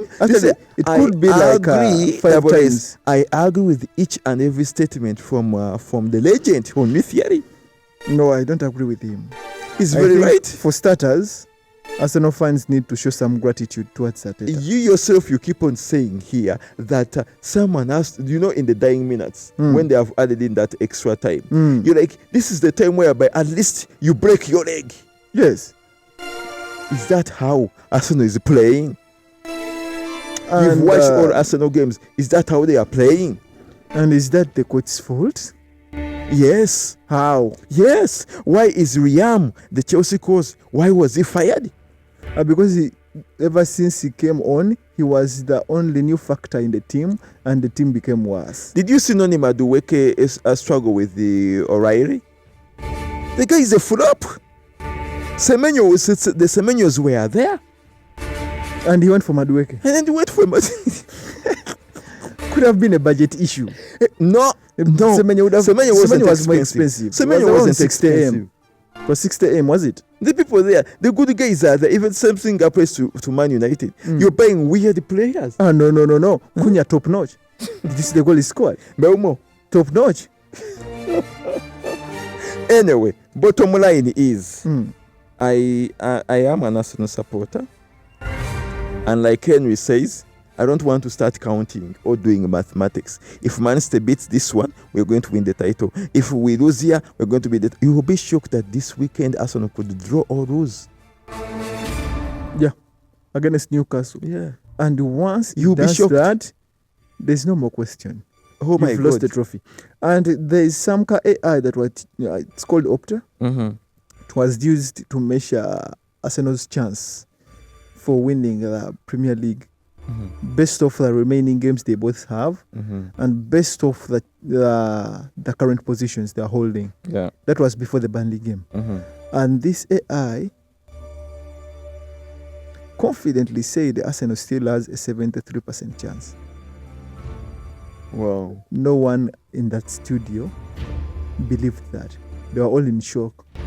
They were all in shock, and me as well. I think I agree with them. I agree. Because, as I've said, Man City is the predator now. Everybody else facing Man City, you're the prey. Let's wait for the FA semi-finals. We'll see. Anyway. Unfortunate for you guys. Man City is no longer facing Man United, so we can't help you. And mind you, for us Manchester United, we have reached our objective for this season. Champions League football. Once I hammer Brentford and Liverpool, I'm not watching any more games. You're done. For me, I'm ready in the next season. You'll find me in the next season. All right. So, and surprising to start from your game against our match reaction is that Man United hammered Chelsea. Yeah. 1 goal. It was a tight win. Did you deserve that win? At some point, I felt like we were going to get equalized. Somehow, somewhere. You managed. Our defense has a way of thriving in the games you don't expect it to, because I thought it would be a goal game. Somewhere our defense had heavens in it, and Mazarawi, a full back, not a center back. We had one center back who is young, fresh from the academy, and one full back. We managed to make a clean sheet of Chelsea. So what does that say about Chelsea? Flopping. Exactly. Then when you look at Manchester game, we discussed about this game already. We saw it was a terrible game for Arsenal, which we said. But Davares, do you still give Arsenal this title according to your wisdom? As it stands, I'm going to say this: the title is 50-50. So you still give whoever draws or loses first. Loses the game. As it stands, I'm going to say it's 50-50. Even though Man City is behind the game, it's 50-50. No, Man City actually they are down. Now as it stands, they are in. They are yes. They are same games. Yes. Everyone is at the same level of games, and Man City is at the top.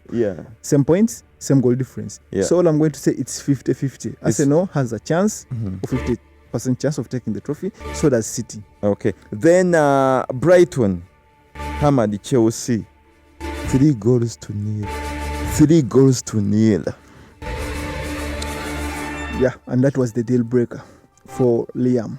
I think so. It had to be. Yeah. It had to be. That was it for our man. Yes. And so a double race. You've seen so far we are usually going to game week 34. You've now looked at if you're going to be an MVP, you're now known. If you're going to hold a golden boot, we are getting closer to that because the title is the space is still tight. Okay? Yeah, at least you're a favorite somewhere. Exactly. But in relation to MVP, you are telling me that the MVP has to come from the team that wins the what? The trophy. Yeah. the trophy. And as it stands, we are looking at Man City or Arsenal. Yes. You And by the way, also it could be these other small trophies like FA and Carabao. Yeah. So now, for you, irrespective of whoever wins the title, who are your 3 title contenders for being MVP At this moment. Because I would have chosen Haaland, but I don't want him to take the Golden Boot and the MVP.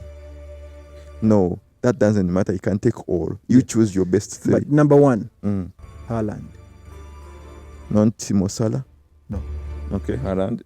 But wait, who won it was Man City who also took the Carabao, right? Yes. Man City So- hammered Arsenal. Yeah. So my number 1 is going to be him. Haaland. Yes. And my number 2, if I'm to choose a player from Arsenal, this is so funny. I could go for None. I'm not seeing anyone in Arsenal. None. Maybe, unless you're choosing maybe for the Rice. defense, Rice. mid or defense, which you would go for Rice, yeah. Yes. Rice is a safer option. Yes. Because he has played each and every game. Yeah. Never seen him benched anywhere. Number 3. Rice. So, assuming, but today Palmer has been off form this season. No, don't add him to that list. It's Yeah. awful. I can't. I would have to go for a second Man City player, and in this case, I'm going to go for O'Reilly. Scored 2 goals in the Carabao that made them win the trophy against Arsenal. He has been on form since the season started. So my second player, I would go for O'Reilly. Moving on, because now it seems like you're saying Actually, any name that comes into no, your mind. O'Reilly is going to take The young player. MVP. Yeah, the young player of the season. I would agree with you on that, but I Yeah. mean, putting him in the league, in the elders, Yes, he can. Have you seen his stats? His goals? he's not anywhere in this. Last time we read the stats, he's not anywhere in those stats. Okay, would you want to put Chucky ahead of O'Reilly? Yeah, I could go with Chucky. But O'Reilly I has would go played with more games. Semenyo. I would go with Semenyo. Semenyo came midway through the season. But he was with the Bournemouth to begin with. Yes, but they were playing very well. He was always in our team. But we can't get the achievements from Bournemouth and add them to That's Man how it City should do. achievements. Anyway, that one, it seems like you're putting any name that you're thinking No, of. O'Reilly is Let's move to the EPL table as it stands. As we speak now, as Man City is in the first place. okay. Arsenal is the second place. I wanted to inquire why is Man City in the first place. They were saying because is the latest person to reach there. No. Wrong move. Wrong reason. Uh-huh. It should be Banange. This should be a first come first serve. So Why are you doing last come first serve? So why is now they are saying like It's like you're standing- new in the place. No. It's like you're standing in the line. You've been standing in the queue for the longest, and then somebody comes from behind and takes and cuts the line. You'd feel like smacking that guy. So why is then Man City in the lead of the table? It can't be last come first serve. No, this is not a stack. In IT there's a stack where last come in is the first one to come in because he's on top. But it should be a first come first serve. If you find someone there, get something that sets you above him. Okay, so here is what they are saying. They are saying Man City is in the lead of the EPL table based on superior total goals scored. Yeah, that makes sense. Then. And they are saying that the total goals scored for Man City is 66, vis-a-vis Arsenal who has scored 63 goals. But shouldn't they That then, is the reason, as our viewers, why Man City is in the lead of the EPL table. It's because of the superior goals. Is that fair? Because if it's not the points, then we go to goal difference. So shouldn't we at least what are superior goals? superior goals means they scored more goals than you. We are. And for them, they have scored 63 goals in total. For you, you've only scored 63. Oh, like there are many own goals. No, in open play, And their team has managed to score. Own goals where they score for you some goals. No, they are all the goals, penalties, open play goals, set piece goals, all added up. They have managed to score 63 goals. 63 goals in total. And for you, it's only 63. And I think that means that even Man City has been scored more Yeah, exactly. than Arsenal. So that's what I'm saying. Is that fair? Should Well- we consider like wins? Well, for Who me, has gotten more wins? for me, it is fair. Yeah, maybe that. But they have the same wins. They have all won the same games. They have 21 wins each. Then there may be, they should go for the goals then. So, because if I say full table here, is that we are see the draws are the same, the losses are the same, the goal difference is the one, goal frequency GF is 66, and then Arsenal 63. Yeah, I think that's why. That's why, whatever, that's when it comes in. Yeah, City has some small aspect goal that is better than Arsenal's. Exactly, that's what makes That's a good reason, but you can't tell me last come first serve. I think for the battle, someone was trying to dupe of the people online. But anyway, of course, Man United comes into the third with 58 points. Then at the No bottom, question there. at the bottom, nothing changed. Wolves still at the bottom and was confirmed to be relegated. Burnley also was confirmed to be relegated, but again there was some argument there. You said if Wolves win its next games and Spurs lose its next games, Wolves can, because as it stands, Isn't it a difference of 11 points? yeah, because Aren't we left with 4 games? yes. Yeah. So if they win and get 12 points, they would surpass Spurs. So why did they confirm Wolves being relegated? It has not yet been relegated. I don't even know. Who confirmed? Is it on the league? There's an R? They have not yet confirmed the NRL, but anyway. Yeah, if there's no R, that means it's the people that have confirmed. Exactly. Then we also have something to do with the goal scorers so far. Haaland in 24 goals. Thiago remained the same. Semenyo remained the same. You think Haaland is still taking the boot? Yeah, because to be honest, Thiago is not going to score any goals this game week. Because at facing the Red Devils, yeah, so they're not going to score any goals. So it's a pity. But there's nothing to do about you say the great what? Red Devils. No problem. we are here to watch. We will watch and witness. But anyway, double race. Moving away from football, briefly before we get into fantasy, is that I want us to today we need to look at a few topics in tech, and time is not so much on our side. So I want us to skip one, then we only focus on one item. The one we said about Microsoft and its buyout stuff, we're going to push it to the next podcast. Yeah. In the interest of time, but I want you to give me just a few details of Japan app for dating, and they are paying people. Choose the application, close to $129 per usage. How did we reach to this point? Yeah, I think What happened? What transpired for that? I think they are going now for drastic measures. You know, their labor force is actually so small. In Japan. Yeah. Yeah. They have fewer workers than the workload.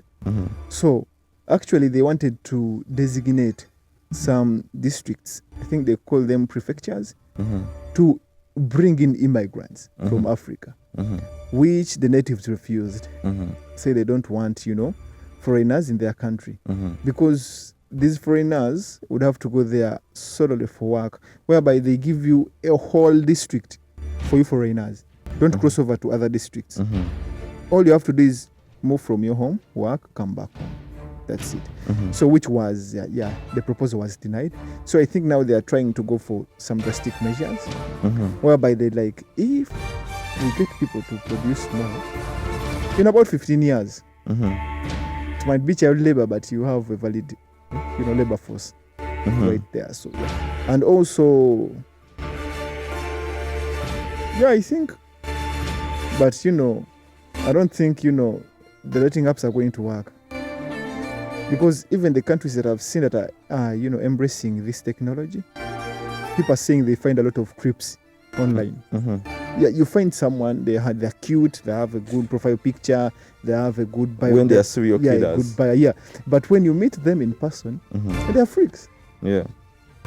So, you see, when these things are happening in the world, there is a saying in Uganda, Erisori Omukuru, the dark spot is the one which sees. Yeah. So, when you see how things are happening, vis-a-vis the family planning method that are being advocated here, Japan had issues of also same thing. Don't give so many birth to kids. Then the other government will charge you for whatever kids and the like. Technology has become technology, etc. Don't you think that we need to learn? And this is not the only country suffering against the population.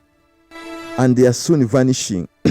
There are very many countries outside there in Europe that are literally, they are women, children giving birth. It's the foreigners that are giving birth for those countries. That them as them are diminishing. Like here in Uganda, the true Ugandans are no longer giving birth. Yeah. And hence Uganda is disappearing. We don't have a true blood anymore here. Exactly. The one that you can call Uganda. So isn't that a learning curve that as we jump on everything we hear, I hear technology, I hear this so many so-called birth controls, etc., etc. I had a woman there advising women to stop those pills. They call them Lydia pills.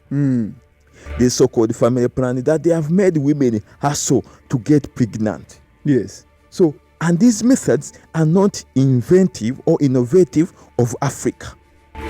These are Western methods of controlling birth. Yes. Women earlier days used to give birth, I don't know to how many kids. 12, 20. These days, one she'll be like, oh my God, my body is falling apart. Yes. Actually, there is one famous TikToker. She got, what was it called? Why tuberculosis, something, whereby they cut off your fallopian tubes. Vasectomy. I don't know, that is for men. For women. So it's called something. And she was confident. Msimanga, she has fallen out of the brainwashing that has been implanted into women's brains. Yeah. That they need to to be taken care of by men, and no one brainwashed you. Exactly. It has always been free will. Yeah. No one forces you to go and marry. Yeah. It's your parents actually. Yes. No man has ever come to you and said, I'm going to marry you by force. Yeah. So when you go out there and say you're like a hero, I don't see your heroism. Exactly. Also, the same thing applies to me. It doesn't make sense to me to brag around, to think like, oh, you're superior against, any other people or something like that. But again, that is something that I don't know who put it into our people. I don't know who made it act the way it is supposed to act. So for me, it is all crap. And for me, it is just someone trying to brainwash Africans and the likes. So as we are copying whatever we are copying from this Western world, and the government has to be cautious. Because now the country is paying people to use a dating app. Yes. To promote reproduction. That's the sort of goal. That's why they are using a dating app. They are realizing they are extinct. They are going extinct. But all I know is it's not going to work. One. Of course, it's not going to work. The gay agenda is still going along the internet. Yeah. I think the only country that is safe from the gay agenda is North Korea. Yeah. Because I think anything gay up there is punishable by death. Isn't that the same principle which applies to China? If you're caught, but their internet is open. So that means you can see anything. Okay. That was, very well, I told you we have to skip. We'll bring back this topic on our next discussion. So I want us to move into our fantasy team. Time is really not so much on our end. So I want us to move into our segment 7, and that's the Fantasy League. I'll begin off by telling you point blank how I was disappointed with the double game week. One, I was disappointed with the Chelsea players. And on that note, if the Chelsea people at NL, if you should tag this podcast to the Chelsea people, let them know that whatever we did, we are not happy as Ugandans, as Africans, or as me. Okay. And Joe Pedro not playing a single game. It is weird. You losing against Man United, very weird. And at the same time, you lose against Brighton. That was to the top. And on that note, I'm not putting any Chelsea player in my fantasy team ever again. I'm so disappointed. I was so disappointed and surprised. So that is my first issue on that. But moving on to our league, moving on to our Namavundo league, is that the stats are still as they are. Of course, number one, we still have the unit in number one. And the way it looks like is like to really emerge as champion. Unless when Fifi does something, because Fifi has closed in. Yeah, she's now closing like 60 points. Yeah, she's closing in steadily. And of course, we see a shift. We see NL moments going down. and Kaila FC coming into fourth. We see Pioneers climbing stairs, and the undefeatable. By the end of the season, it's likely to be at the bottom of the table because he has been dropping from number 1 as we speak to number 7. Though the difference between him and 8 is quite huge, but we know this is undefeatable. Anything can happen. Here you wanted to stand out. And indeed is standing out by going to the bottom. So far that is how our league is. And the cup is yet to begin. We have 2 weeks for the Namavundo League Cup to begin. So guys, watch out. We don't want you to get off guard. We don't want to say that we never updated you or we never told people what happened. So Double S, any disappointments for you before we get into our teams, our pickups? Of course, the biggest disappointment was Chelsea. You know, for me, the disappointment doesn't come with you losing. It comes with, how do you lose? Did you put up a fight? Or you came to lose? You know, Chelsea played as if they came to lose. By default, they had come to lose. Yeah. Especially the Brighton game. Very disappointed. You know, how do you bench a player? Actually, not bench. The player was nowhere. Even on bench. On the squad, he was nowhere. On the squad, Joao Pedro, without a valid reason. Yeah. Did he get an injury? We are not didn't see anything. It's the same There thing is applies no to yellow Palmer. thing. There's no warning. Yeah. From nowhere. But I think also that's an issue with the Premier League app. Why don't they, get to us that, no, okay, the yellow is there, the orange is there, or the red is there in real time, like when things happen. Yeah, we need an update as quickly as possible. Exactly. Because you see now we really suffered. And even that thing of, if a player does not play, let you put in a player who played in the second game and missed the first game. Because you can see Palmer blanked me in the second game. 0. After playing the first game. Yeah, exactly, 0. And yet he also blanked in the first The rule game. should be the captain should play both rules. Other than that, the vice captain takes it. Yeah. That actually would make sense. Yeah. So anyway, Double S, any advice for our people on the tips for chips? Yeah. If you have 2 chips, that is the wild card and the free hit. Then I want you to use the free hit. Double S. After that, I want to go into your team. After that analysis of yours. Yeah, actually, I suggest you use the free hit. If you have both chips at the moment, please use the free hit because your players will reset. That is better than you changing your players, and then we'll reach a time whereby they will have to stick. Yeah. For the last 4 game weeks. That will actually be bad for you. So all I'm saying is, please use the free hit, and I'm about to tell you my team. Because for me, I use my free hit. Yeah. And hopefully, okay, I was above average. Yeah. But still. You wanted 100. Yeah, I wanted a triple digit figure. Exactly. But hopefully this time round, I will, even if this time I am above average, but with decent points. We still have triple captain. Yeah, it's not a double game week. Hopefully, when we use our triple captain chip, it will work for us the way we hope it. It was supposed to work for us this game week. Disappointed in my captain, who was Semenyo. So here's my team. In goal, I use my free hit, guys. So don't be like, I burnt points. No, don't burn points. Stick to your teams or your chips. So in goal, I'm going with Raya. Defense, I'm going with Gabriel, Virgil van Dijk, and Pedro Polo. I'm taking some risks here. Some huge risks. Things might go very bad for me. So Pedro Polo, okay. Let's go. Now my midfield. I have the one and only, the Egyptian Pharaoh King, Mo Salah. I have Gibbs White. Colleagues, as you're listening in, please don't follow that podcast. Continue. I have Captain Fantastic, the one and only Bruno Fernandes as my captain. I have Dewsbury Hall. I have Casemiro. And then my striking, I have Bowen and Oli Watkins.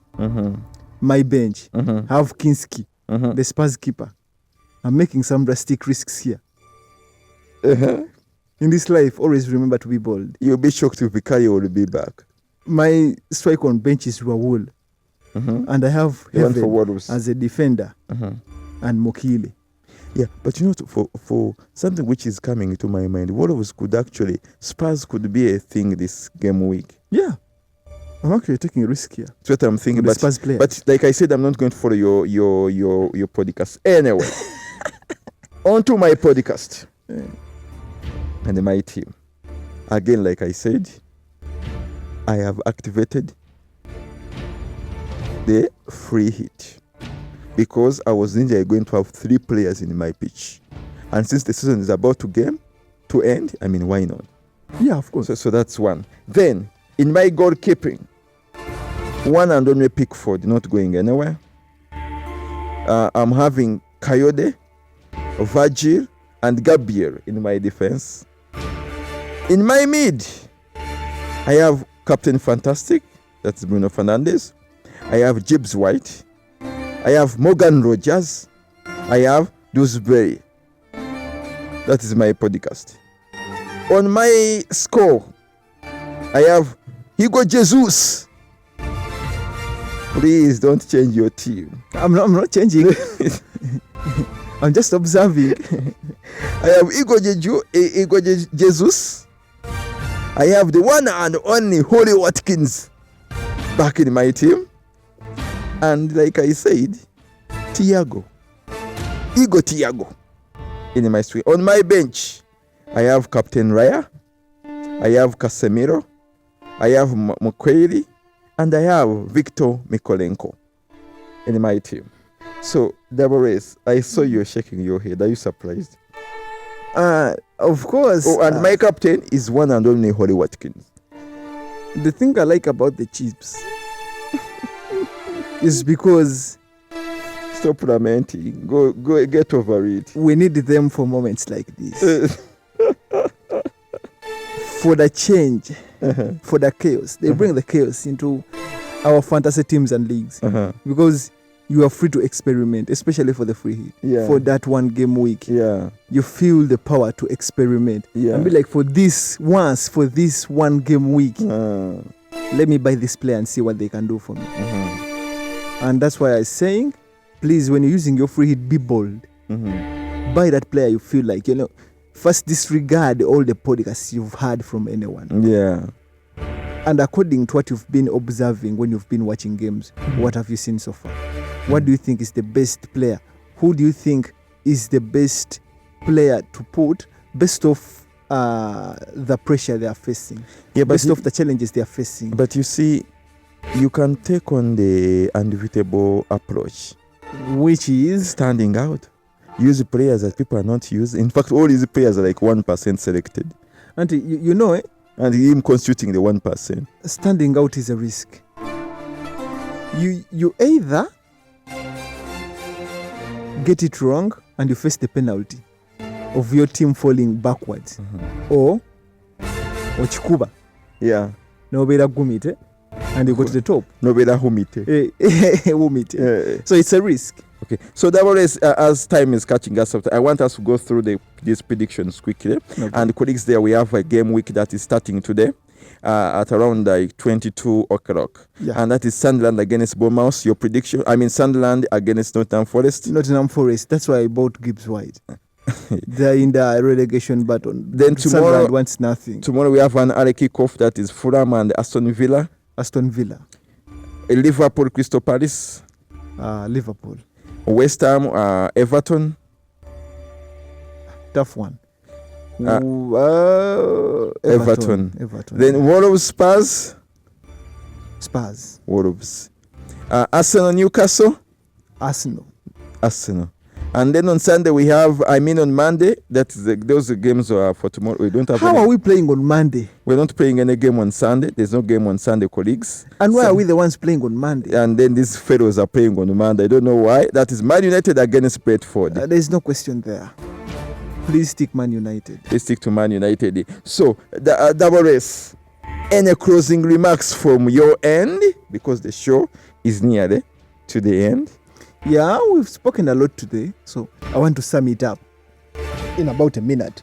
So all I'm going to say is, please avoid dating apps. Actually, in general, avoid technology unless it's necessary. especially when technology is interfering with what God created. Yes, unless it's necessary. Avoid technology, because I think that's why we are seeing many cases of divorce Exactly. lately. So all I'm going to say, avoid technology unless it's necessary. Yeah. Agree. 2, Yeah. be happy. Yeah. Don't be like that crazy lady of URA who refused money.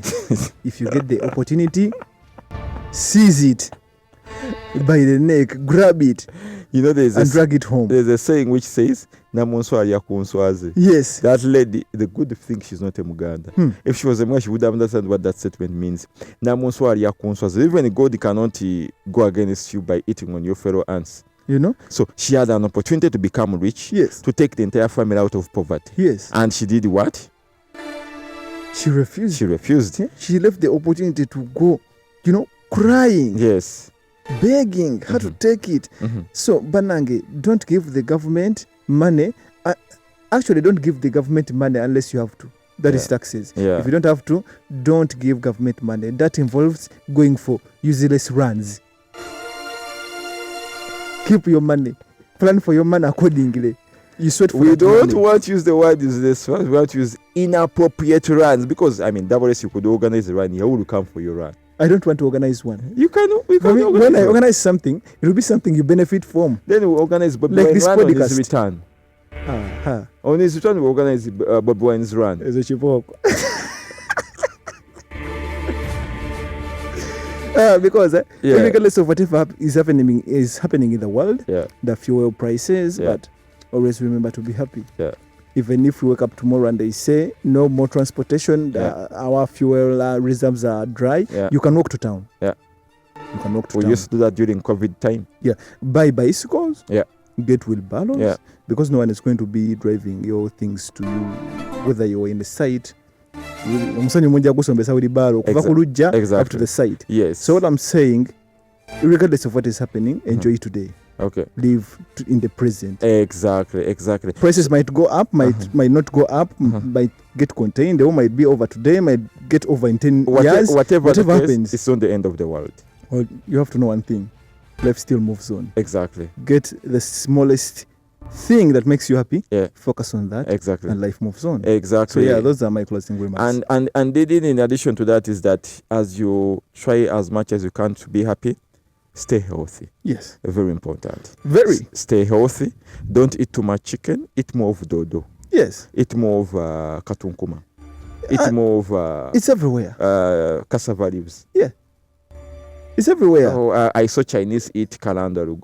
Yeah, eat vegetables. Exactly. We once were talking to someone and they told us, those people who come here, they would kill to eat a good pineapple and a banana from here. Exactly. They are abundant and cheap. Yes. And actually, they told us when they gave them a pineapple, they're like, oh my God, what is this that we are eating? They feel like they have tested heaven. Yes. And actually, there is also some sheikh on TikTok.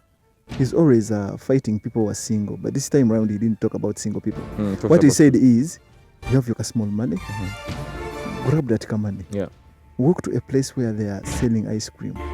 There are always there's a small place to sit, buy your ice cream, eat that ice cream, and feel relaxed, and leave the world be, leave people be, because they are still going to be people. They will do shady things, and the world is also going to keep fighting. The world is also going to keep trying to kill you in 1,000 ways. But when you eat that ice cream, relax. So, Double S, those are your submission. You've get into my time, but colleagues, I will supplement what you say. Whatever you do, try as much as you can to avoid anything that brings pressure to you or stresses you. Health is expensive. Yes. So if you think health is cheap, try Molago. That's what you understand. And the fact that you're there and you're walking, the fact that you're there and you can drink water on your own or when you want, appreciate God and appreciate life. Stop lamenting. Stop looking at cars. Stop looking at these funny things which don't make sense to life. Just focus on your life. The small thing you have is enough to make you happy. Yes. You get. So like we say, but like always, we are great minds. We give you part of what we think is in our mind. We give you part of something that you think can do wonders for you. And you use this knowledge for your own future endeavors, for your own future developments. You can decide to join us. You can decide to spread the gospel. You can tag along in an event that you feel like what we are saying makes sense to you. Like we have said, we are sportsmen, but that doesn't stop us from being Ugandans. Yeah. So whatever is affecting you is also affecting us. We're in the same country. If the rain is too much, don't think it's only raining at your side. No. Even the side it's also doing what? Raining. If the sun is too much, don't stop saying, oh, these guys are getting too much rain, and then that becomes pressure to you. No. Leave Uganda as you see it. Uganda is here to stay. Yeah. Whether Among is the next speaker, whether Nobatimo is the next speaker, Uganda is going to be here. Yes. We once had the famous presidents. Where are they now? So stop lamenting on small things. Focus on your life. As always, we are Great Minds. This has been episode 29. We will be back with episode 20. We sign out. Peace out.